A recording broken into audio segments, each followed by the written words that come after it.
Bonjour les amis, j'espère que vous allez bien. Aujourd'hui, je veux partager avec vous un principe fondamental de l'accompagnement. Que vous soyez coach, que vous soyez formateur, que vous soyez manager ou que vous soyez vendeur ou commercial et que vous souhaitez accompagner votre client, quels que soient ces métiers, systématiquement, si vous êtes en posture d'accompagnateur, même pour les parents, ça fonctionne aussi, il y a un principe fondamental qu'il faut respecter et c'est ce que je veux partager avec vous aujourd'hui. Pour cela, une petite démonstration. Imaginons que je vous dise que dans mon garage, je n'ai pas de voiture rouge.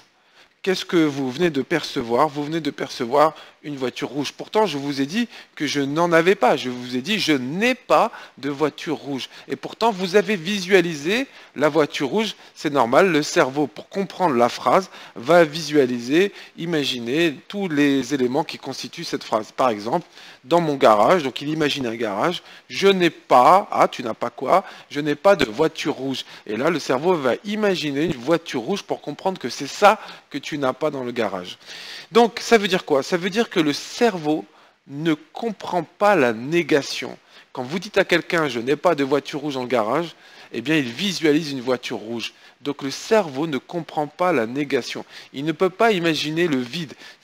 Quand vous dites à quelqu'un « je n'ai pas de voiture rouge dans le garage », il ne va pas imaginer un garage vide. Il va imaginer un garage dans lequel il n'y a pas de voiture rouge et il va imaginer la voiture rouge pour bien le comprendre.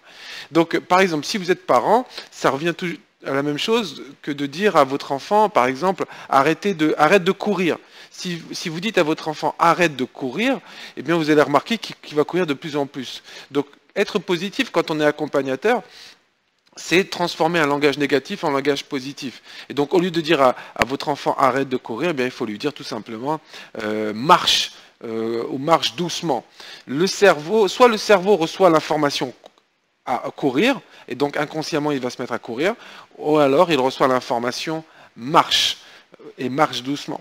Donc c'est la raison pour laquelle dans toutes les formations de vente, par exemple, les formations en management, ou les formations en coaching, on insiste beaucoup sur les verbatim positifs, sur le langage positif de l'accompagnateur, parce que le cerveau humain du coaché ou de l'apprenant, si vous êtes formateur, ou du collaborateur, si vous êtes manager, ben, le cerveau de la personne avec qui vous parlez ne comprendra pas la négation. Et donc c'est la raison pour laquelle on insiste sur le fait d'avoir un langage positif, d'éviter aussi tous ces mots qui sont limitants, comme les mots problème, souci, etc.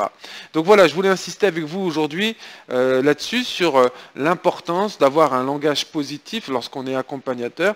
Les parents sont des accompagnateurs, évidemment, les enseignants le sont aussi, les managers, les coachs, les vendeurs. Et donc lorsque vous faites ce travail, donc adopter un langage positif. J'aurais très bien pu vous dire, par exemple, n'ayez pas de langage négatif, mais c'est de la négation. Donc, adoptez plutôt un langage positif, parce qu'encore une fois, le cerveau humain ne comprend pas la négation. Donc, le cerveau humain, vraiment, comprend que l'affirmative. Donc, quand vous dites encore une fois, quand vous dites à quelqu'un, à un enfant, arrête de courir, eh bien, il entend surtout courir, donc c'est pour ça qu'il va se mettre à courir plus. C'est comme si le cerveau c'était Rantanplan. Vous connaissez Rantanplan dans Lucky Luke? Rantanplan dans Lucky Luke, il fait tout le contraire de ce qu'il faut faire. Et au lieu de donc finalement d'aider Lucky Luke, il rajoute des freins, des barrières, des problèmes à Lucky Luke. Donc le cerveau, c'est vraiment Rantanplan. Donc Rantanplan, il est stupide. Le cerveau humain, c'est très stupide. Si vous dites à quelqu'un arrête de courir, il va se mettre à courir. Si vous dites à quelqu'un n'aie pas peur, il va avoir peur. Ok? Donc c'est très important pour moi de partager ça avec vous. Si vous êtes des accompagnateurs, adoptez un langage positif. C'est comme les managers qui disent à leurs collaborateurs, par exemple, arrête d'arriver en retard, arrête de parler fort, arrête de parler de toi, arrête de faire ci, arrête de faire ça. Et ça ne fonctionne pas, puisque le cerveau ne comprend pas cette négation. Donc, au lieu de dire à quelqu'un ce que vous ne voulez pas, dites à quelqu'un ce que vous voulez, ce que vous attendez de lui. Et ça sera beaucoup plus aidant pour lui. Okay. Vaut mieux en dire à quelqu'un, un collaborateur parle doucement, que arrête de parler fort. Okay.